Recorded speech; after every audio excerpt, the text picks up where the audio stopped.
Hello again, as you know, I am Eli the Computer Guy, and today's class is Introduction to the Darknet. So I've had a lot of questions, a lot of inquiries from my fan base about the deep web and the darknet and Tor services and all of this type of stuff. So I'm slowly now going through and trying to create classes to explain all of these things to you. I have been talking about a lot of this, especially in my daily blogs and other things, and I have found one of the problems with many of my fans is that you don't understand that many of these things that we're talking about are in fact separate concepts. So the deep web is a specific concept. The dark net is a specific concept. Tor or freenet are specific products or services. These are all different things that vaguely encompass the same realm. So this is something that's very important for you to understand. So as we talked about in the introduction to the deep web class, the deep web is any web page that is not indexed by a search engine. For whatever reason, whether it's the robots.txt file tells a search engine to bugger off, that you don't want the website to be indexed, whether the website is some kind of content management system where it requires a login, username, credentials to get past the initial screen, therefore the little Google spiders can't get past, or if it's part of something called a darknet. So when we're talking about a darknet, basically this is a cluster of computers that are meshed together in order to create a network. And in order to be able to access those computers or those services, you have to have special software installed onto your computer. So if basically these web services that are out there, Google cannot simply be able to go out, or Yahoo can't simply be able to go out and index, because you have to have some type of software on your computer. So the darknet is a very, very specific concept within the larger idea of the deep web. So when we're talking about the darknet, basically we're talking about one of two products, although there are other options out there. Generally, we are talking about Tor, and more importantly, or more specifically, Tor services. There's also something called freenet, which allows you to do the same thing that we're going to be talking about today. Basically, those are the services that encompass what the darknet is considered. So many times when people are talking about the darknet, they are in fact talking about Tor services. They use those words interchangeably when in fact they're not. Tor services are a specific product. The darknet itself is more of a concept, an idea. So when we're talking about the darknet, the essential definition of a darknet is, in order to access the darknet, you have to have some kind of special software installed onto your computer.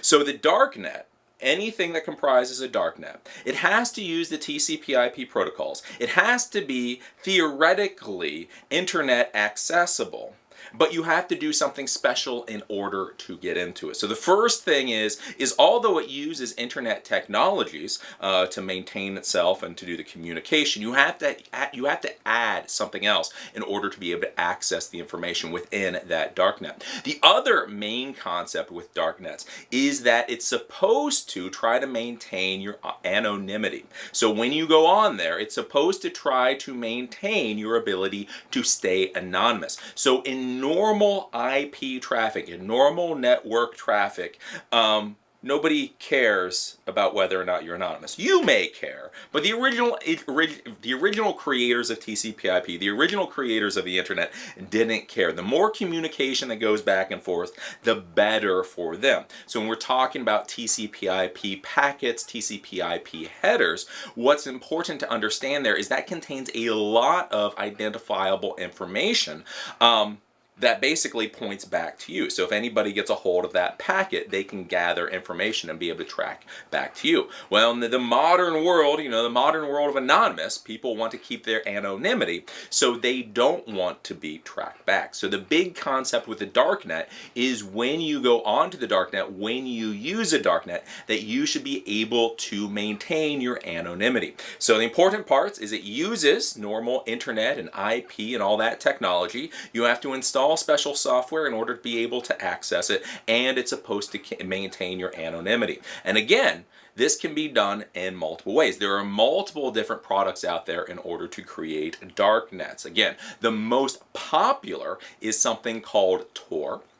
And again, there's also Freenet, which is a lot of people additionally use. Now, when you're talking about Tor, basically, the initial idea for Tor was that you would be able to route your data traffic through multiple different computers that are all connected into this Tor network so that you could bypass filters in your country. So if you were in an autocratic country where they didn't want you to be able to watch CNN.com or The Daily Show, you would be able to connect to the Tor network, and it would route your communication through 100 or however many computers to get the so that you could access networks outside of what's being blocked. And also, by routing information through this massive network, it would keep your anonymity. So if you go to CNN.com or if you go to a website, the information that website would be able to glean from you would not be personally identifiable. It would be part of this whole mesh of the Tor.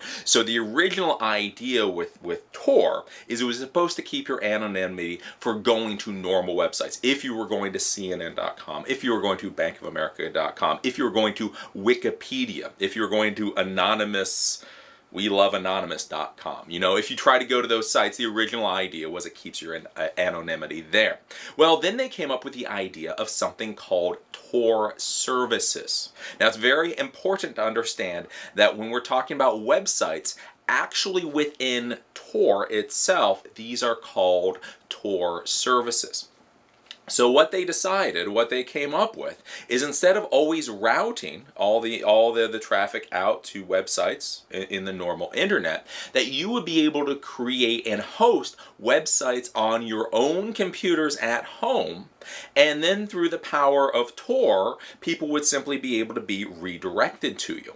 So basically, you can use a web browser, you can connect to Tor, and then you could use a services address to go to the specific website that you want to go to. Now, why this is powerful is because since you're in the Tor network and everything tries to maintain your anonymity, even the web servers themselves maintain the anonymity. So if you're trying to do a black market website, if you're trying to sell crack, if you're trying to create the next Wikipedia, you can actually set up a website that the entire world can get to, but the system itself that routes the information to that website will try to maintain your anonymity. So that is why this is very, very, very powerful. So when people are talking about the darknet, this is what they're talking about. They're talking about these Tor services, or the services that you can also get by using Freenet. So these are websites, but they are all within the Tor cloud. So you can't go to Google and go to like blackmarket.com and get to one of these sites.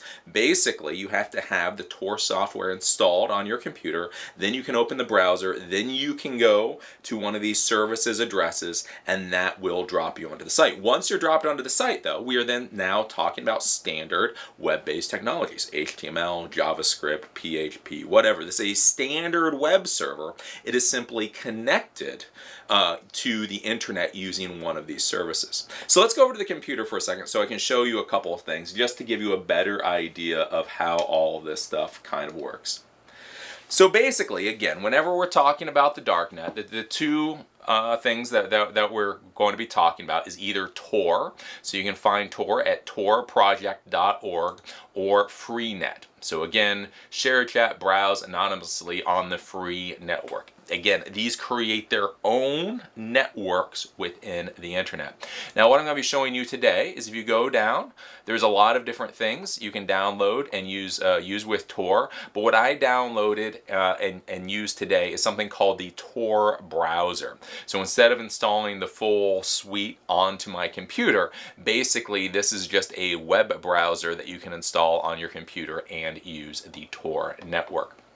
So once I installed the Tor browser, as we can see here, this is Tor browser. It's basically just a Firefox derivative. And I've come to one of the directories they have in Tor. So this is one of the Tor directories. What you will see is this is the services address up here. And you will notice it looks absolutely and utterly nothing like a normal DNS address that you're used to. You know, not blah blah blah.com, blah blah blah.biz, blah blah blah.info. No. Whenever you set up your web server onto Tor and connect the services, they will automatically give you one of these services addresses, so you don't really get to say what it is, and it will be a whole mess. Like I say, this DPPMFXAACU blah blah blah blah blah. So just remember, when you're going to be using these Tor services, you're not going to get nice human readable addresses. So with a lot of these things, once you find them, bookmark the hell out of them, because I don't know about you, but I'm not going to be able to remember this thing. Now, if you go down, basically this works like any other web browser, but it's all within these services. So I clicked on this little black market link over here, and if we open this up, we can see this is a different services address, and it's for this black market reloaded. I'm not going to log into any of this stuff because I don't want to be on the NSA's radar. But this is the basic idea behind the darknet.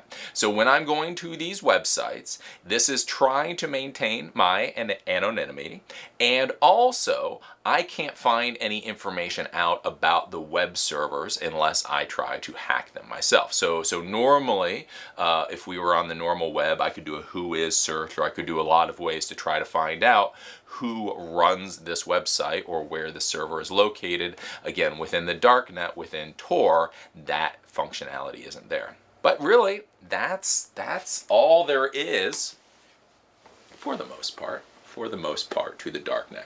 So the darknet is simply a network of computers on the internet that uses the standard internet type technologies that basically are meshed together. You have to use a special piece of software in order to access them, and they try to maintain your anonymity. That is what the darknet is. Sometimes it's a Tor service, sometimes it's a freenet, sometimes there are a lot of other pieces of software, there's a lot of other specific services out there.